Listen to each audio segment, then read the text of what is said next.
تبارك الذي بيده الملك وهو على كل شيء قدير، الذي خلق الموت والحياة ليبلوكم أيكم أحسن عملا وهو العزيز الغفور، الذي خلق 7 سماوات طباقا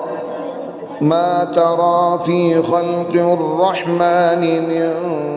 تفاوت فارجع البصر هل ترى من فطور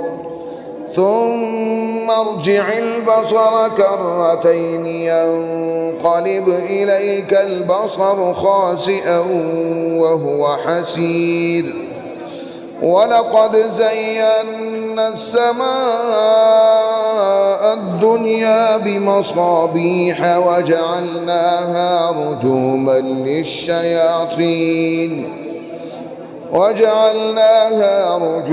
للشياطين وأعتدنا لهم عذاب السعير.